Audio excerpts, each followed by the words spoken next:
नमस्कार दोस्तों, चलिए जानते हैं हरियाणा की 50 फटाफट बड़ी खबरों को सिर्फ 10 मिनट में। लेकिन उससे पहले यह वीडियो आप किस जगह से देख रहे हैं हमें कमेंट में जरूर बताएं।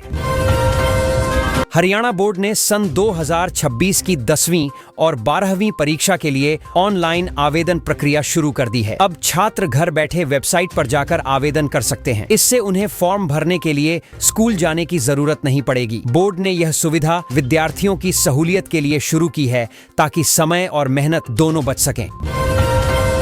गुरुग्राम और फरीदाबाद में मार्च तक 200 नई इलेक्ट्रिक बसें सड़कों पर उतरेंगी। कोर्ट की अड़चन अब पूरी तरह खत्म हो गई है। इन बसों के आने से शहर में प्रदूषण कम होगा और लोगों को बेहतर सार्वजनिक परिवहन मिलेगा। हरियाणा सरकार ने यह योजना ग्रीन सिटी मिशन के तहत लागू की है। हरियाणा बैंक में सहकारी प्रशिक्षुओं की भर्ती के लिए आवेदन प्रक्रिया शुरू हो चुकी है। इच्छुक उम्मीदवार आधिकारिक पोर्टल पर जाकर फॉर्म भर सकते हैं। यह भर्ती ग्रामीण युवाओं के लिए रोजगार का सुनहरा मौका लेकर आई है। बैंक ने चयन के लिए पारदर्शी प्रक्रिया का भरोसा दिया है। गुरुग्राम नगर निगम ने संपत्ति कर और पानी के बिलों में सुधार के लिए विशेष शिविर लगाने का फैसला किया है। अगले 8 दिनों तक शहर के विभिन्न वार्डों में ये कैंप चलेंगे। लोग अपने गलत बिलों को सुधारवा सकेंगे। प्रशासन चाहता है कि नागरिक बिना दफ्तरों के चक्कर लगाए अपनी समस्याएं सुलझा सकें। हरियाणा के स्कूलों में फर्जी दाखिलों और मिड डे मील घोटाले की जांच जल्द सीबीआई के हवाले की जा सकती है। फरीदाबाद में एजेंसी की टीम पहुंच सकती है। मामला बड़ा है और कई जिलों के शिक्षा अधिकारियों पर नजर है। सरकार चाहती है कि पूरी पारदर्शिता के साथ दोषियों पर कार्रवाई हो। गुरुग्राम नगर निगम ने अपने 3200 सफाई कर्मचारियों के लिए यूनिफॉर्म और आई कार्ड अनिवार्य कर दिए हैं। अब सभी कर्मचारी पहचान पत्र पहनकर ड्यूटी पर रहेंगे। इससे निगरानी आसान होगी और फर्जी उपस्थिति पर रोक लगेगी। नगर निगम ने इसे शहर की सफाई व्यवस्था को और मजबूत करने का कदम बताया है। गुरुग्राम में कचरा फैलाने वालों पर अब सख्त निगरानी रखी जाएगी। मुख्य सड़कों से धूल और मिट्टी हटाने का अभियान भी शुरू हो गया है। निगम ने जगह जगह पर विशेष गाड़ियां लगाई हैं। इसका मकसद शहर को साफ सुथरा बनाना और प्रदूषण के स्तर को नीचे लाना है। गुरुग्राम में प्रॉपर्टी टैक्स गलत बन रहा है तो लोगों के पास अब उसे सुधारने का मौका है। नगर निगम ने 8 दिन के विशेष कैंप शुरू किए हैं। अधिकारी मौके पर ही रिकॉर्ड दुरुस्त कर रहे हैं। इसका फायदा हजारों संपत्ति मालिकों को मिलने की उम्मीद है। गुरुग्राम विश्वविद्यालय में 12 से 14 नवंबर तक युवा महोत्सव आयोजित किया जाएगा। संजय कौशिक ने बताया कि इस बार पूरे हरियाणा से छात्र इसमें भाग लेंगे। मंच पर सांस्कृतिक प्रस्तुतियां, नृत्य और वाद विवाद प्रतियोगिताएं होंगी। युवाओं में जोश भरने के लिए यह बड़ा आयोजन माना जा रहा है। गुरुग्राम में अर्बन मोबिलिटी इंडिया कॉन्फ्रेंस कम एक्सपो 2025 आज से शुरू हो गई है। इस कार्यक्रम में देश भर के शहरी परिवहन विशेषज्ञ शामिल हो रहे हैं। सम्मेलन में ट्रैफिक प्रबंधन और प्रदूषण नियंत्रण पर विचार होगा। शहर को स्मार्ट और टिकाऊ बनाने के सुझाव पेश किए जा रहे हैं। मानेसर लैंड स्कैम मामले में हरियाणा के पूर्व मुख्यमंत्री भूपेंद्र सिंह हुड्डा को झटका लगा है। अदालत ने उनकी याचिका खारिज कर दी है। अब जांच आगे बढ़ेगी। यह मामला वर्षों से चल रहा था। विपक्ष इस पर राजनीतिक बयानबाजी कर रहा है, जबकि सरकार इसे कानून की जीत बता रही है। हिसार में हुड़दंग के विरोध में ईंटों और डंडों से हमला कर दिया गया। हमला उस पुलिसकर्मी पर हुआ जो पहले एडीजीपी ऑफिस में तैनात था। घटना के बाद क्षेत्र में भारी पुलिस बल तैनात कर दिया गया है। प्रशासन ने कहा कि कानून अपने हाथ में लेने वालों पर सख्त कार्रवाई होगी। यमुनानगर बस हादसे के बाद हरियाणा के परिवहन मंत्री ने जांच के आदेश दिए हैं। हादसे में कई लोग घायल हुए थे। मंत्री ने कहा कि दोषी कर्मचारियों को बख्शा नहीं जाएगा। ड्राइवरों को सावधानी बरतने के लिए निर्देश जारी किए गए हैं। गुरुग्राम में वायु प्रदूषण से हृदय रोगियों की हालत लगातार बिगड़ रही है। अस्पतालों में मरीजों की संख्या बढ़ी है। डॉक्टरों का कहना है कि प्रदूषित हवा से हार्ट अटैक का खतरा कई गुना बढ़ गया है। प्रशासन ने लोगों से घरों में ही रहने की अपील की है। गुरुग्राम में पिछले 5 दिनों में दिल्ली जाने वाले 213 BS3 कमर्शियल वाहनों को रोका गया है। यह अभियान प्रदूषण रोकने के लिए चलाया जा रहा है। अधिकारियों ने बताया कि बिना अनुमति वाले पुराने वाहनों को अब शहर में एंट्री नहीं मिलेगी। सेक्टर 55 में पिछले 5 दिन से मोटर खराब होने के कारण 50 से अधिक घरों में पानी की सप्लाई बंद है। लोगों को टैंकर से पानी लेना पड़ रहा है। निगम ने कहा है कि तकनीकी दिक्कत जल्द दूर की जाएगी। स्थानीय लोगों ने मरम्मत कार्य तेज करने की मांग की है।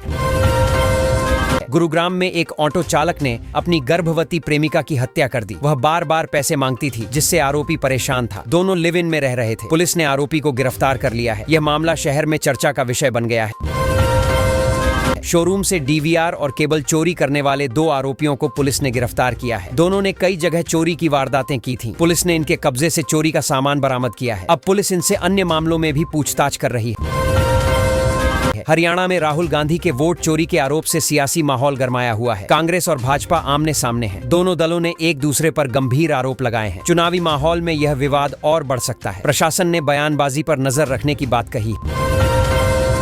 हरियाणा की वोटर लिस्ट में एक महिला की तस्वीर 200 बार दोहराए जाने का दावा हुआ था। जांच में सामने आया कि असल में उसने सिर्फ एक बार वोट किया था। अब चुनाव आयोग ने अफवाह फैलाने वालों पर कार्रवाई की चेतावनी दी है। गुरुग्राम में अर्बन मोबिलिटी इंडिया सम्मेलन का कर्टेन रेजर कार्यक्रम आयोजित किया गया। इसमें कई केंद्रीय अधिकारियों ने हिस्सा लिया। कार्यक्रम में टिकाऊ शहरी परिवहन को लेकर योजनाओं पर चर्चा की गई। यह सम्मेलन शहर के विकास के लिए अहम माना जा रहा है। बिहार को स्थिरता और सम्मान की जरूरत है। पहले चरण की वोटिंग के बाद यह चर्चा तेज हो गई है। मतदाताओं का कहना है कि इस बार वे मुद्दों पर वोट कर रहे हैं। रोजगार और महंगाई सबसे बड़ा सवाल बनकर उभरा है। माहौल शांतिपूर्ण रहा, लेकिन दिलचस्प मुकाबला दिखा। बिहार में मतदान प्रतिशत बढ़ने पर मुख्यमंत्री नीतीश कुमार ने पहली प्रतिक्रिया दी है। उन्होंने जनता को बढ़ चढ़कर मतदान के लिए धन्यवाद दिया और कहा कि लोकतंत्र में जनता का विश्वास कायम है। नीतीश ने उम्मीद जताई कि राज्य स्थिर सरकार की ओर बढ़ेगा। पश्चिम बंगाल चुनाव की सटीक भविष्यवाणी करने वाले शख्स ने अब बिहार चुनाव पर बड़ा बयान दिया है। उनका कहना है कि बम्पर वोटिंग के बावजूद महागठबंधन तीसरे नंबर पर रहेगा। सोशल मीडिया पर यह बयान तेजी से वायरल हो गया है और लोग इस पर बहस कर रहे हैं। मध्य प्रदेश युवा कांग्रेस चुनाव में कमलनाथ गुट की बड़ी वापसी हुई है। यश की जीत से कांग्रेस में नई ऊर्जा देखी जा रही है। जानकार कह रहे हैं कि इससे एमपी की राजनीति के मायने बदल सकते हैं। पार्टी अब संगठन को फिर से मजबूत करने में जुट गई है। हरियाणा में बेरोजगारी भत्ता पाने का शानदार मौका मिल रहा है। सरकार ने फिर से आवेदन प्रक्रिया शुरू कर दी है ताकि बेरोजगार युवाओं को आर्थिक राहत दी जा सके। यह योजना उन लोगों के लिए बड़ी राहत है जो नौकरी की तलाश में है। पात्र युवा ऑनलाइन आवेदन कर सकते हैं और भत्ता सीधे खाते में आएगा। हरियाणा सरकार किसानों और बिजली उपभोक्ताओं को राहत की डबल डोज देने जा रही है। एक ओर बिजली बिल में छूट की घोषणा हुई है, वहीं दूसरी ओर किसानों को सिंचाई की सुविधा के लिए नए सब्सिडी प्लान दिए जा रहे हैं। इससे किसानों के खर्च में कमी आएगी और आम जनता को भी बिजली बिल में राहत महसूस होगी। हरियाणा के मंडियों में अब किसानों को फर्जीवाड़े से बचाने के लिए एक नई व्यवस्था शुरू हो रही है। सरकार ने घोषणा की है कि अब किसानों को मंडी में एंट्री के लिए QR कोड वाला गेट पास मिलेगा। इससे यह सुनिश्चित होगा कि केवल असली किसान ही अपनी फसल बेच पाएंगे और बिचौलियों की एंट्री पूरी तरह रोकी जा सकेगी। लाडो लक्ष्मी योजना को लेकर अब सियासत तेज हो गई है। आम आदमी पार्टी के नेता सुशील गुप्ता ने इसे लाडो लूटो योजना बताया है। उनका कहना है कि सरकार इस योजना के नाम पर जनता को गुमराह कर रही है। विपक्ष का आरोप है कि यह योजना महिलाओं को वास्तविक लाभ देने के बजाय चुनावी प्रचार का हिस्सा बनकर रह गई है। महिलाओं को जलवायु परिवर्तन और पर्यावरण संरक्षण की मुहिम में आगे आने के लिए प्रेरित किया जा रहा है। वीरेंद्र चौहान ने कहा कि महिलाएं इस अभियान की सच्ची नेता बन सकती हैं। उन्होंने कहा कि महिलाएं घर से लेकर समाज तक पर्यावरण के प्रति जिम्मेदारी निभा सकती हैं और जागरूकता फैला सकती हैं। स्वतंत्रता सेनानियों के परिवारों को सम्मान देने के लिए हरियाणा सरकार ने बड़ा फैसला लिया है। अब उनके पौत्र पौत्रियों के विवाह पर सरकार की ओर से 51,000 रुपए का शगुन दिया जाएगा। यह कदम स्वतंत्रता सेनानियों के योगदान को याद करने और उनके परिवारों को सहयोग देने की दिशा में सराहनीय है। हरियाणा में शिक्षा विभाग और शिक्षक संघ के बीच बैठक बेनतीजा रही। ऑनलाइन डायरी और चिराग योजना को लेकर सहमति नहीं बन पाई है। शिक्षक संघ का कहना है कि नई व्यवस्था शिक्षकों पर अतिरिक्त बोझ डाल रही है, जबकि विभाग इसे पारदर्शिता की दिशा में जरूरी कदम बता रहा है। दोनों पक्षों के बीच अब आगे फिर बैठक की उम्मीद है।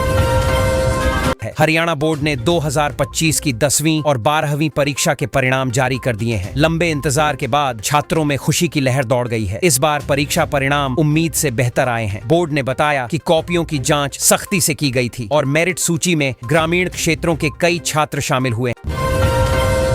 है। गुरुग्राम में नगर निगम ने बड़ी कार्रवाई करते हुए अपू घर को सील कर दिया है। बताया जा रहा है कि कई नियमों के उल्लंघन के कारण यह कदम उठाया गया है। निगम अधिकारियों का कहना है कि सुरक्षा मानकों का पालन न करने और लाइसेंस नवीनीकरण में गड़बड़ी के चलते यह कार्रवाई जरूरी थी।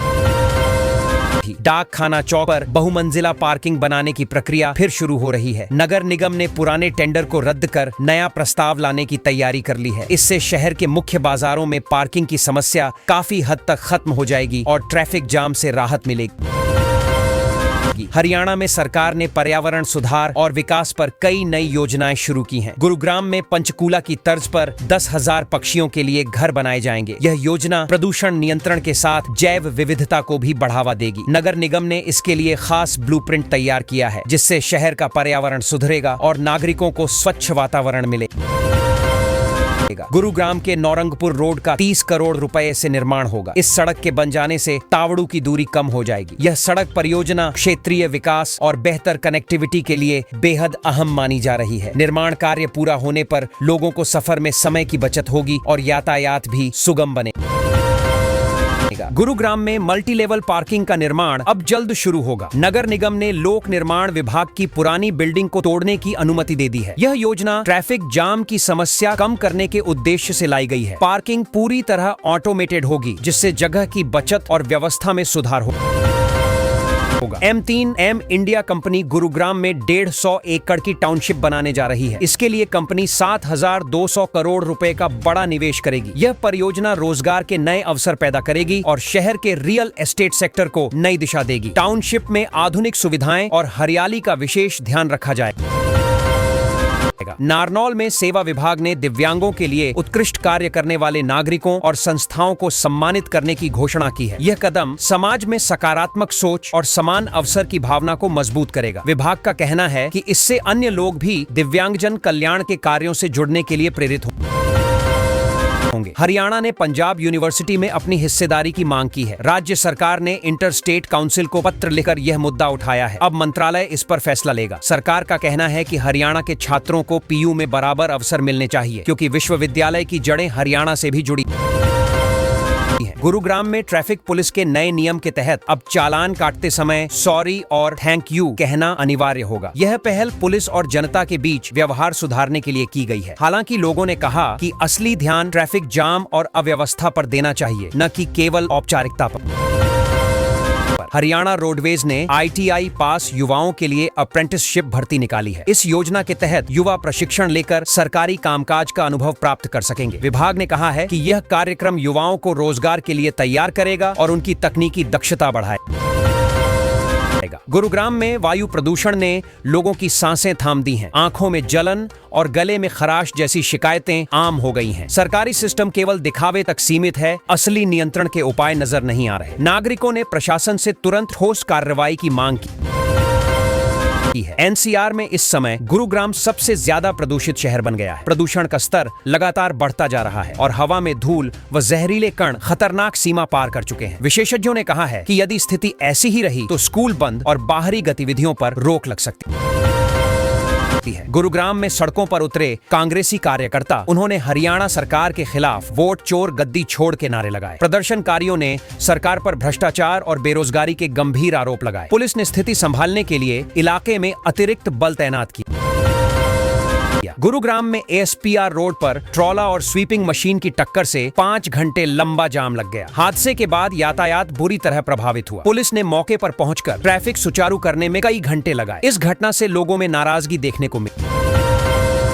गुरुग्राम की सड़कें टूट चुकी हैं और औद्योगिक धुएं ने हालात बदतर बना दिए हैं। नालों में गंदगी, कचरा जलाने और वाहन प्रदूषण से शहर की हवा लगातार जहरीली होती जा रही है। विशेषज्ञों ने कहा है कि यदि त्वरित कदम नहीं उठाए गए तो शहर में रहना मुश्किल हो जाएगा। गुरुग्राम में एक दर्दनाक सड़क हादसे में कार और ऑटो रिक्शा की टक्कर हो गई। हादसे में 2 लोगों की मौत हो गई और 4 गंभीर रूप से घायल हैं। पुलिस ने मामला दर्ज कर जांच शुरू कर दी है। यह घटना शहर के व्यस्त इलाके में हुई, जहां ट्रैफिक अक्सर अव्यवस्थित रहता है।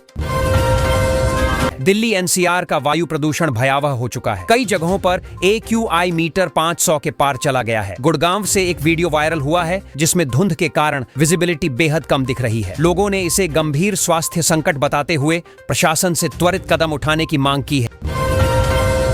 2 दिनों में गुरुग्राम नगर निगम ने 431 चालान काटे हैं। ये कार्रवाई प्रदूषण फैलाने वालों और नियम तोड़ने वालों के खिलाफ की गई है। निगम ने साफ कहा है कि कचरा जलाने या धूल उड़ाने वालों पर अब सख्त जुर्माना लगेगा।